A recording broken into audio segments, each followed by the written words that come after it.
Sounds great. Well, I'm going to go ahead and get us started, and then as other people join, I'll bring them in on the screen.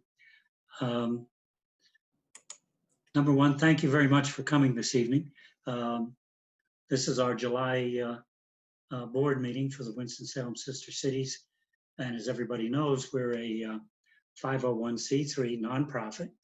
And our primary purpose for Sister Cities is citizen diplomacy.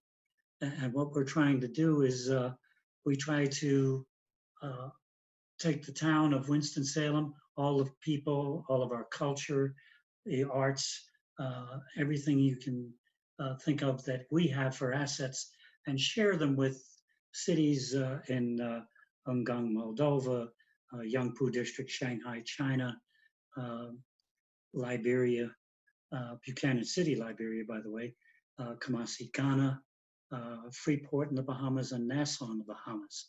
So we're actually connected with six different sister cities around the United States, around the world. And we've had visitors from there and vice versa. So what we try to do is reach out and share with each other every asset that each city has so that we can become a more diverse area.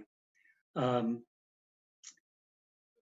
we had, I guess it was about a month ago, Sister Cities International in Washington had the international conference. And I understand that two of our people were able to attend that. And that was Michael Robertson and Wendy Zhao. Michael is our treasurer, and Wendy is our vice chairperson. And I'm going to ask Michael to kick it off and give us an overview of what he learned from the conference, and then have Wendy share as well. Michael? Okay, sure. Hello, everyone. The Sister Cities International Conference for 2020 was held virtually because of COVID. It's the first time that there has been a virtual conference. The theme of it was reimagining citizen diplomacy, and it was held July 8th and July 9th in the afternoons. And basically, there were different discussions around art and music with chapters dispersed throughout the breaks, presenting different things.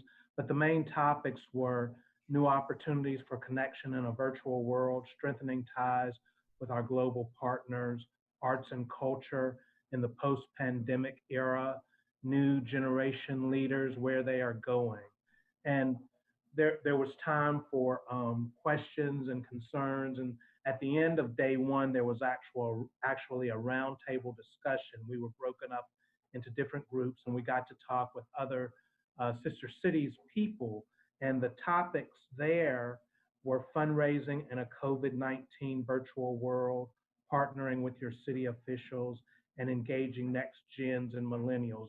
It was very interactive, well planned out. I think they said that this was the largest attendance that they had for an annual conference. And they're also going to have the Youth Leadership Conference virtually as well. But it was very informative, and the whole idea of reimagining citizen diplomacy sort of spoke to me, and I think a lot of the people that participated. But that's it. How did it come across on Zoom? I mean, you had people from all over the world? Yeah, actually, they said that they had pre-recorded parts of it. It wasn't noticeable, though. I mean, you couldn't tell that it was pre-recorded.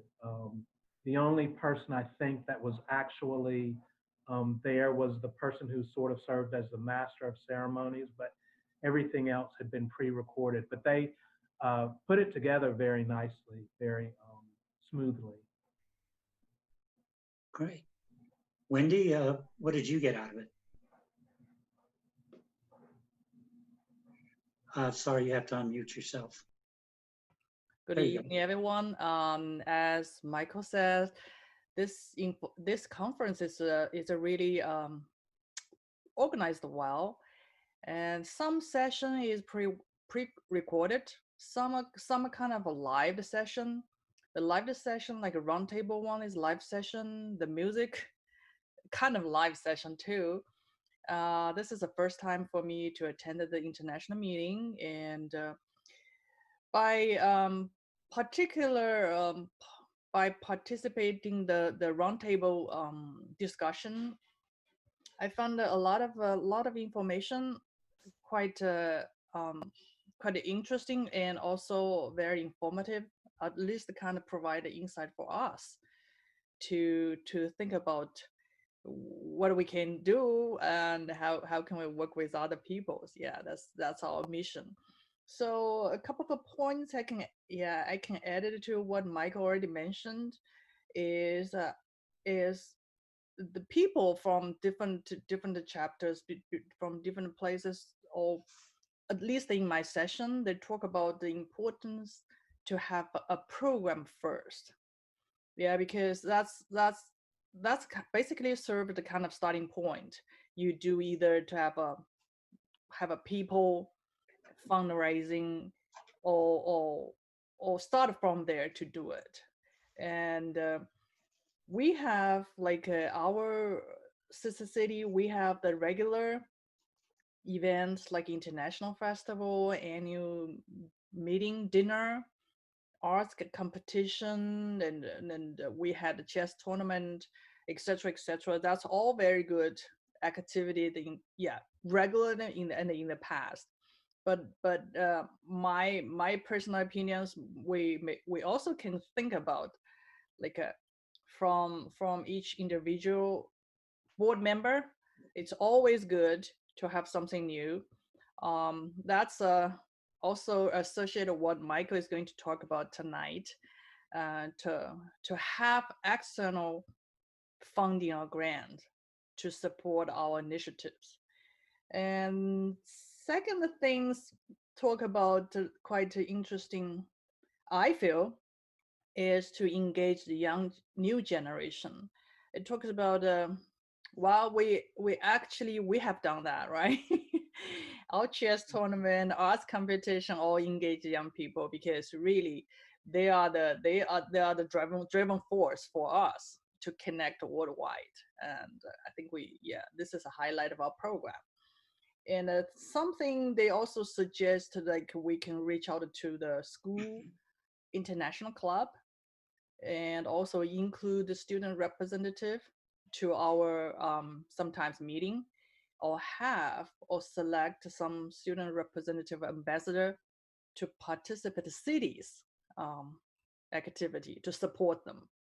I think that makes sense. A lot of if we want to talk about international things, internalization, it's always good to engage young people. Um,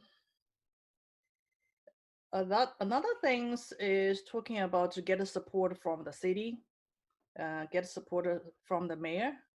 Of course, it's very important that we as a nonprofit or organization, and when we submit or we work with the city, we should demonstrate the importance of economic input of having the international partners or sister cities. So it could be done like annually. We send out a report of what we have done, and also important to make the mayor or city be aware. We as organization, we have a personal and professional um, link or relationship with our working partner international wide. I think yes, I think we have the strength of that part. Everybody in the board and have a either personal or professional connection, that we should make it aware to the public or to the mayor, to the city. Yeah. So this is something I'd like to add to what Michael already mentioned, and certainly we can talk about details in the future. Thank you. Good. Let me ask you a question, if I can. You mentioned the support from the city, the mayor. I know the mayor, Mayor Joins with us has helped us quite a bit over the years. What other kind of support? Did they mention anything like, do they have corporate sponsors? and all these other cities, or how do they get their funds other than just doing a fundraiser? Some yes, some people mention about they have a certain amount of money from the city, from the mayor, and some people mention about it's kind of a program based. If they have a program, they can always apply something. And somebody mentioned about the city actually supported or budgeted the position, either the half position or you know a quarter position or the full position. Yeah, there is like in my group, there is a full position. She worked fully for the sister city. That's very luxury. Everybody talk about that. But even half position should be good. Yeah, will be very helpful because considering if we want to do things on a regular base and expanded the activity, not locally, regionally, even internationally, a lot of a commitment coming from everyone from the board member to organize all sorts of initiatives. Yeah. Okay. Taryn, can I ask you to please take down the agenda now so that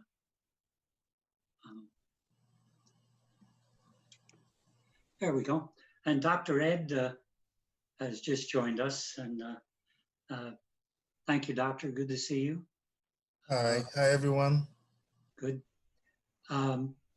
What we're trying to do, Dr. Ed, to just bring you up to speed, we were just talking about the international conference where on Zoom that Michael and Wendy had a chance to attend and to be able to give us some feedback on what other people are doing in sister cities all around the world.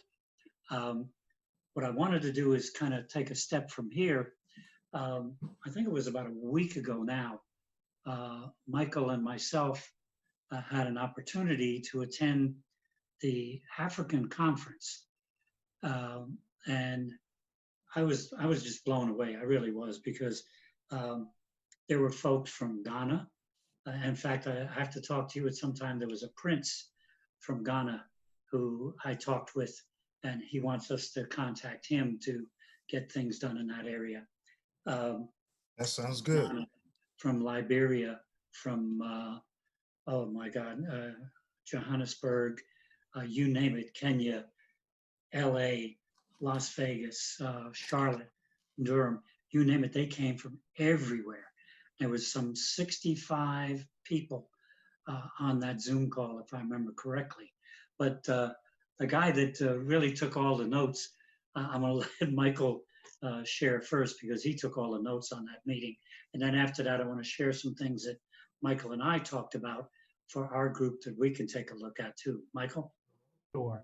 The way we found out about this Sister Cities African region meeting was after the international conference. There was actually a North Carolina post-conference Zoom meeting, and there were people from Hickory and Charlotte and Durham, a bunch of North Carolina cities. But someone from one of the North Carolina cities mentioned this, and so we were able to connect with them. And I'll give you a little bit about that North Carolina conference and then build into the Africa region thing. What the North Carolina conference was doing was sort of debriefing from the Sister Cities International conference. And we exchanged emails and we made plans to have monthly meetings. But like I said, as a result of that, when we talked about the different cities that are part of our Sister Cities chapter, someone mentioned that there is a Sister Cities Africa region meeting coming up. And like Dave said, the first one was last week. And the goal of that really is a stronger Sister Cities movement in Africa. Some of the expected outcomes of the work that the group is doing would be working on a survey and a database. And from that, they're going to build a resource directory and a strategic plan so that we can work in partnership with the sister cities in Africa and sort of know who we can reach out to and have just the resources and the connections that are sort of not there right now. I mean, we're working on them, but they're not really there. Today, there was actually a call, and it was related to Rotary clubs and how I think the main thing about that was that they kept saying this, that the Rotary clubs have money, the sister cities have the human power to do stuff, and it's a good connection to work together to do certain things. Um, that was the focus of this week's call, and that was sort of a special call. These calls will be monthly. In September, there's going to be what they call a focus country call. There are going to be 9 groups where each person sort of interacts with smaller groups. As Dave said, the first meeting had about 65 people. Well, this is going to break up into regions like Francophile West Africa and Francophile East Africa and so forth. There's one specific to Ghana, but you'll talk with people and get to know a little bit more about what they're doing in their region from an African standpoint, find out maybe what some of their needs are. And then later on, there's some more webinars that are being planned. But ultimately, like I said, the goal is to just meet some of the needs and to grow a stronger sister cities movement in Africa. And like Dave said, it was well attended, 65 people, but she actually had a list of 119 people. And what they want us to be able to do is get our African counterparts to be on the calls as well. And a lot were, but still, more need to be involved so that we can actually get the voice of the customer as far as what the needs are there in Africa and how we can meet some of those needs as a Sister Cities organization. That's sort of my summary of that. After we were on the meeting, I just sat there and I listened for the whole thing, and I kept thinking in my mind, oh my God, I think sometimes when you're in an area, we can get locked in that this is our area, so therefore we can't really step out of that. Well, after listening to people from all over and from Ghana, from everywhere, I got to thinking, my God, we're missing the boat here. There's so many things that we could be doing that we're not. And Michael and I had another meeting after that meeting, and we just started bouncing ideas back and forth. And we talked about, like for future meetings, something we wanted to bring out so that everybody here could hear about it, and we'll talk to everybody else as well. Have maybe a board meeting where one of us, Dr. Ed or whoever, or Jen Ling, gives a talk about that sister city and what we do with that relationship and how long we've been with them. And a very good possibility to have someone from that sister city on the Zoom call from either Ghana or China or wherever at the same time, and bring that person on so that if in fact people are out there watching us and listening to our programs, they can actually see and hear someone from these different countries that we're working with. And and then I need some feedback from you guys, and I'll probably be reaching out to to allow the city folks as well. This lady that works for Sister Cities, she's evidently done this in other areas with Sister Cities about the Rotary clubs. We talked about that we're self-supporting, so we really don't have a large budget or anything like that. And they brought up the fact of possibly having either a part-time person or sometimes maybe even a full-time person that runs the day-to-day operations of our particular sister cities. Well, if we have that, that would be phenomenal, because that could, my God, that could open up so many doors. It's beyond belief what we could do, but you'd have to get money to support that, of course.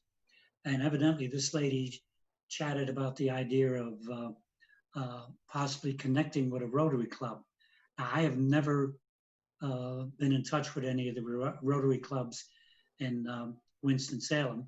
So that's why I say maybe I might reach out to the city and get some feedback, or pastor, or if any of you folks have had any dealings with them.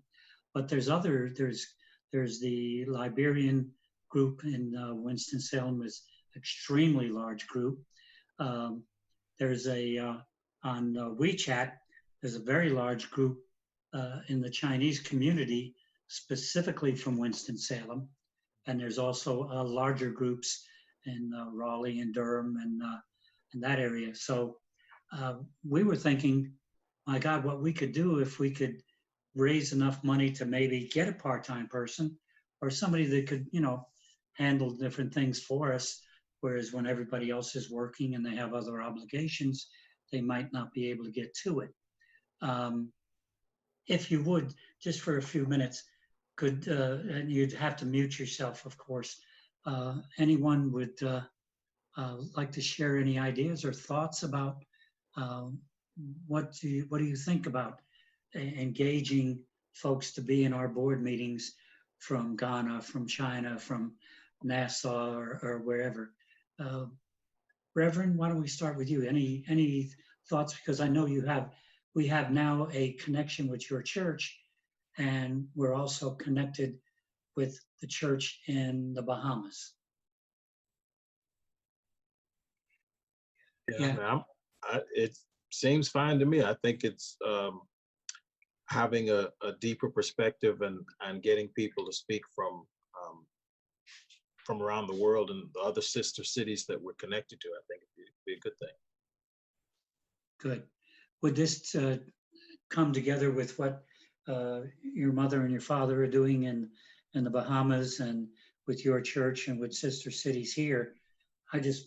All of a sudden it hit me after that meeting. I thought, this is something that could grow into something just gigantic, Oh, I thought you were going to say something. Sorry. Oh, agreed. Good. Dr. Ed, as Yes. far as with Ghana, and I'll get you the name of the prince and everything. He sent me his stuff, but I apologize, I didn't bring it this evening. That would be good. I mean, send it to both Michael and I. Okay. What are your thoughts about, maybe getting him to come on the Zoom meeting at our board meetings, or sharing a little bit more about what we actually do in Kumasi and what we've done? That would be fantastic. Now, in the past, we tried a few projects, but we ran into problems, so we could not execute them fully. One of them was, there was a plan to send Joe Molnar and a few of his, his group to go and do a clinic in Ghana for 1 week, in Kumasi for 1 week. But the plan was for them to attach themselves to a university in Kumasi. Now, we set the ball rolling, but in the end, the mayor at that time did not come through.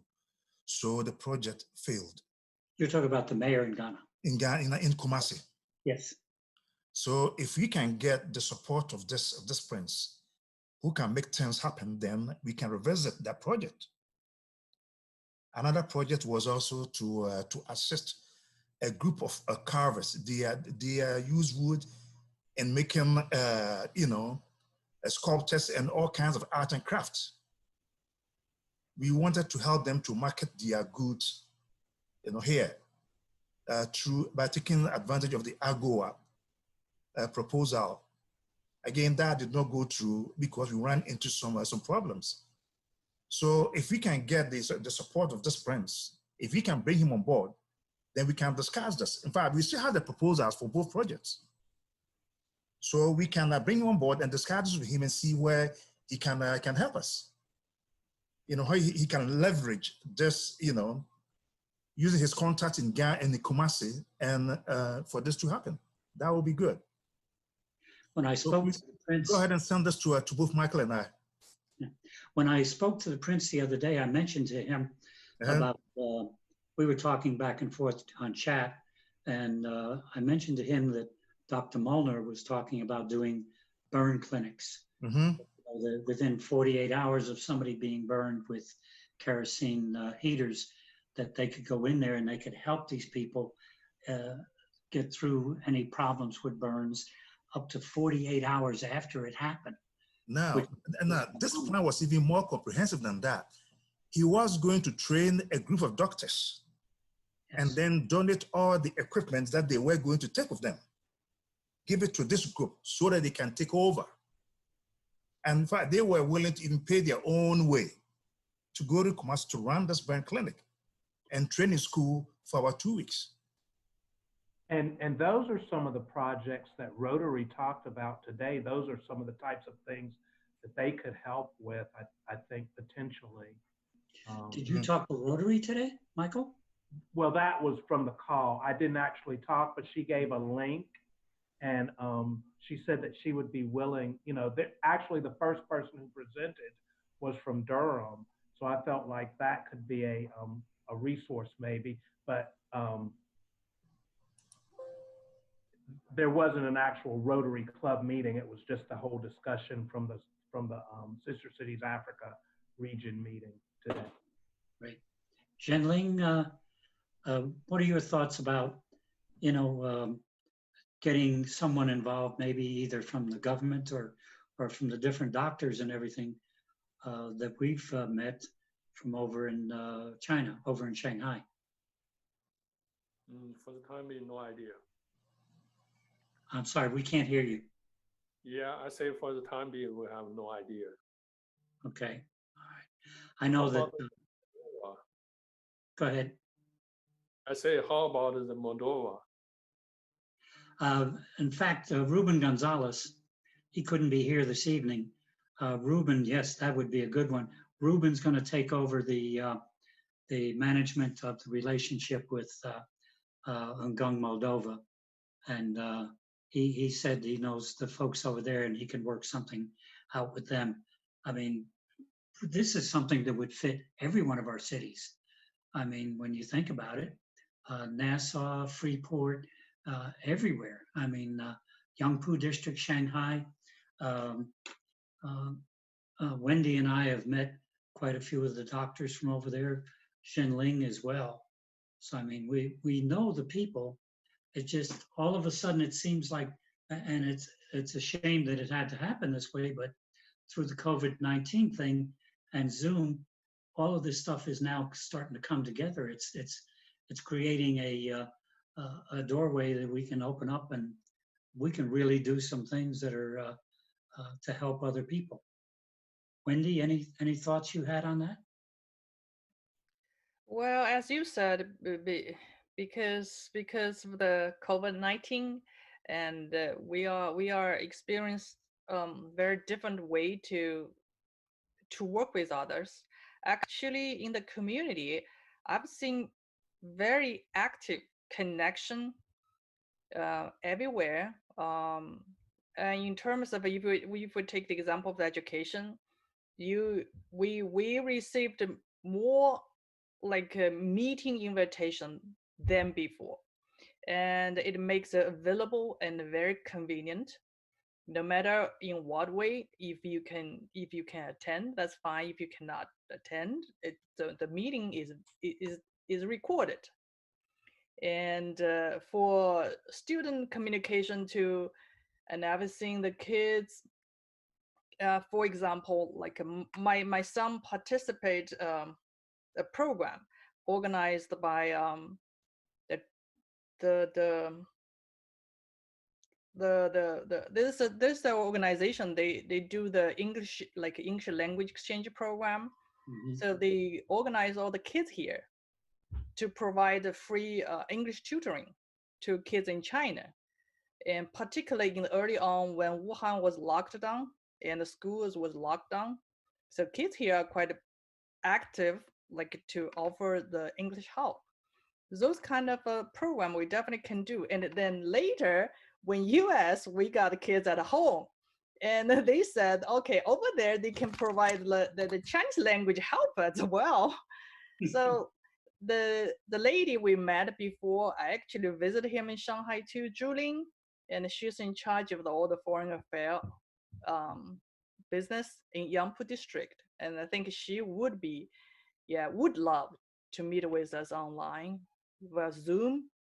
And even though we have a 12 hours time difference, and she should be able to join us, do something. Yeah. You know, there could be times that we might, if people were available, Yeah. we could do a Zoom meeting um, at noon or something, you know, in the afternoon. And then that way, people, you know, I did a conference in Winston-Salem where we had the Department of Commerce in Shanghai come in through Skype, and it was midnight where he was, but you know, he didn't mind. It was very good, good for him to join us as well. Taryn, I didn't mean to leave you out. Is there any thoughts or anything you wanted to share? Yeah, no problem. I agree. I think the you know, the ideas that that have come out of, you know, both of these conferences, especially on how it can continue to grow our relationships, maybe expand the number of contacts, and then the ideas around partnering with other organizations such as Rotary clubs. You know, had ideas even if it's you know, if any of the, you know, financial support were to come through, if it's not enough for, you know, for a part-time person regularly, maybe it's on a project by project, maybe it's a certain project that we would, you know, be able to bring someone on, and you know, as those hours are utilized towards that project, you know, we would be able to compensate a person for working on that particular project. But I think, you know, those are all great ideas, and being able to partner or have any of our sister cities partners come online during a Zoom call puts a face to, you know, to the cause. And so I think it can only help when you know, folks from the outside can actually see, you know, see a face, whether it's, you know, through humanitarian efforts down in the Bahamas, if it's through, you know, any other organization or other efforts going on around the world. I think it can only help by putting a face to, you know, to that cause or to that project, and you know, hopefully it can expand our footprint within not only our community but throughout the state, throughout the country as well. You know, and with Sister Cities, we have a great vehicle where we can reach out and we can help somebody. A quick story, and then I want to move on. But that one year we did the young people's art contest, and a gentleman from Ghana, young man, won the international, and we got. I'll never forget. I met Dr. Ed and Ruben, and I met downtown. He got $1,000. So we made sure we went to the bank and got all brand new $100 bills. And we gave them to Dr. Ed because he was going over to Ghana. And Dr. Ed said when he got there, and they had the entire school out there and made a big deal out of it. And here's Dr. Ed going 1, 2, 3. I mean, and for this young man, I mean, it's phenomenal. I mean, that buys a lot of education and a lot of vehicles that person can use. And I think sometimes I know, I forget, you know, that we can touch the lives of other people. And that's what we're all about. It's not just meeting once a month. It's about what can we do to help somebody else. And Dave, hopefully we can have the young man Samuel also go and meet with this prince. Yes. You know, go and meet with this prince, and in fact, get Samuel involved in the local sister city program. I mean, he can be our representative down there in Kumasi. Yes. So we will connect the two. And should we also have the chance to go to Kumasi to execute any of these projects, I think we should get this young man involved. Mm-hmm. You know, we should. But he's aware of the virtues and all the good things that can come out of sister cities. Mm-hmm. So we should get him involved as well. You know, and in fact, if anybody out there is seeing and hearing this for the first time tonight, please contact us. Taryn will, at the end of the meeting, we'll give out our website so that you can contact our website, get a hold of us. We'll get back with you. We'd love to have you involved. You know, we were talking about the Rotary Club, and we were talking about how do we get there? How do we raise monies to get some of these goals met? And it's a beautiful entree because Taryn did it. I want to bring it in right now and hand it back to Michael. Michael has a couple projects that he wants to talk about for our sister cities, and we'll be voting on it. We do have a quorum this evening, so we will be voting on it this evening. Michael, I'll turn it over to you. And then Taryn, I don't know if you're gonna, you may tell Taryn when you want the forms brought up, okay? Okay, certainly. All yours. So like I said, the theme of the Sister Cities International Annual Conference was reimagining sister cities, reimagining citizen diplomacy. And, you know, you think about our specific chapter of Sister Cities, we mentioned some of the things that we do, like the international festival and the annual dinner and the chess tournament. So we have programs in place. We said that we have 6 sister cities in different geographic regions, that we're a 501c3 organization. Within the past year, we updated or revised the mission statement. We have a committed board with various backgrounds and opportunities. Like we said, we have different programs, but we also have some things that don't exist. Like we said, we don't have an employee. We're all volunteer members who work, but there's not a paid employee for Winston-Salem Sister Cities. We know in our minds, I think, what we want to do from a program standpoint, but the strategic plan isn't written out and isn't looking 3 to 5 years down the road. And so there is an organization in Winston-Salem called the Winston-Salem Foundation. And similar to Rotary, they have a grant making program. And Taryn, were you going to put up, are you able to put up that little chart? So what he's going to display is a chart that sort of talks about the different grants that are available. And one is called a capacity building grant, and it gives an award up to $25,000. It's an operational grant only, meaning it does not support programs that we might put on. So if we wanted to do something, we've mentioned needing a full-time employee or an FTE, a person in there. That's something that it would work. But it's all capacity building, this particular grant. So that would be things like strategic planning, and there are 4 distinct categories that are related to it. Now, the application deadline for the second round in 2020 is September 1st. And so the grant information has to be in by September 1st. We would be notified late November, early December as to whether or not that has been accepted.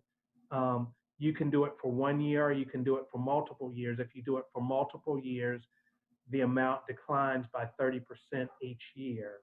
The requirements for it are a little bit stringent. You have to have the standard nonprofit financial statements. You have to have had an audit. If those things are not in place, you have to have a letter explaining why that does not exist. And I spoke with the person at the Winston-Salem Foundation who would be our contact person, and we can be in contact with that person. So in other words, they can review it as we're going along and can tell us some things that we need to do. That's the first grant. There is another grant through them, which is called the small grant. Whereas that capacity building grant is for operations only. This small grant can be for operations, it can be for programs. It's not restricted, in other words. You have to submit the grant application by the first day of the month, and by the 30th or the last day of the month, you will know whether or not it's going to be funded. And that one is up to $1,000. There are no restrictions, except you can apply for it multiple times, but you have to have completed the prior grant before you can apply for another small grant. And the main thing is that you have evidence of sustainability and the ability to manage funds, such as the existence of a bank account or a checking account, or past small grants that have been successful with the Winston-Salem Foundation. And again, she is available to talk with us, to review it as we go out on. But our thinking from the executive committee standpoint was that would be a good, both of those would be good programs or good grants to apply for and sort of use to build up, in the areas where we don't necessarily have as many strengths, such as not having a paid employee and not having a written strategic plan. We can use that grant money to establish some of those things that we do not currently have. And so that's the proposal that I'm basically putting forth, that we vote on whether or not to move forward with those actual applications. Now, I will say that with both of the grants, there is some diversity information that we have to reveal related to the board. The capacity building grant is in more detail, but if we do approve this, we will be reaching out to people to get some of the demographic information related to the diversity of the board. And that's sort of a summary of it. If you have questions, I'll try and answer the questions that you might have. Well, I can share one thing that the, excuse me, that the, I have a form from the city which breaks every member down, does complete diversity reading, so that we would have that already in place. Does anyone have a quick question or any question that, go ahead, Taryn, you can take it back down if you want to. Any question or anything before we put it to a vote? No, okay. What we're going to do is we have 2 votes. I don't know where Zhen Ling went. All of a sudden, he's not there. Excuse me. But what Larry is going, what Taryn is going to do, I'm sorry, Taryn will put each item up for a vote. Taryn will call your name and you can vote yes or no, whichever way you'd like to do. We do have to do it in that order. Not quite sure where Zhen Ling is, but I guess we can start out and go from there. Taryn, why don't you, the first thing we'd be voting on is in order to let Michael go ahead and proceed with putting in for the grants. And the first grant, of course, would be the one for $25,000, knowing that has to be done by September. And they'll probably get a hold of us, I would say probably somewhere by the end of the year, and let us know exactly if we made it or not. So what I'd like to do is put that vote out first and let everybody vote as they will, and then we'll go from there. Go ahead, Taryn. Okay, so we'll just do it by roll call vote. Yes or nay, yes or no, or abstain if you don't want to vote for that. But I'll just do a roll call based on those present. For proposal 1, which is the capacity building grant of up to $25,000, go with Dave. Yes. Okay. Wendy. Yes. Michael. Yes. Dr. Ed. Yes. Reverend Hanchel. Yes. And I'll record my vote as a yes. Zhen Ling, are you there? Where the heck did he go? He's still there. The screen's there. There Lord you have mercy. There you go. Zhen Ling. Oh, I'm on the phone, sorry. No. Tell Jen Ling what you did so that go ahead, Terry. Yeah, so we're just actually taking an official roll call vote on the proposal for the application for the grant, the capacity building grant. We have two proposals. One is the first one is the capacity building grant of up to $25,000, which we would like to apply for, and we would like to record your vote. So if you could vote yes, no, or abstain if you don't want to vote at all. So how do you vote? I vote yes. Yes. Okay. Okay. So the first proposal has passed, and then Terry, the second one. Okay, the second second proposal is the small grant of up to $1,000 per grant. Again, I'll do by roll call. Dave? Yes. Okay. Wendy? Yes. Michael? Yes. Zenling? Yes. Dr. Ed? Yes. Reverend Hanchel? Yes. And I'll also vote yes as well. So both proposals are unanimous for the applications. Thank you so much, everybody. So, Michael, you can go ahead and proceed, Okay. and then And I'll be reaching out just to get some, some feedback or, idea about what you might, or you could just go ahead if you want to start sending me emails telling me some ideas you have, but we do have some ideas. So, but we're open to hearing from other people, from all of us. well, but what I'm saying is we don't want to hold off either. We want Oh, to. no. I'm gonna work on the capacity building one and get that. And then hopefully I'll have both of them ready. I won't have anything for August 1st because August 1st is later this week, but hopefully I will have one for each category by September 1st. Does anybody happen to have a calendar in front of them or close? I have one on my phone. What's the fourth Tuesday of In August? August is the 25th. 25th? Yeah. Because that would be our next meeting. Would be August the 25th on a Tuesday night.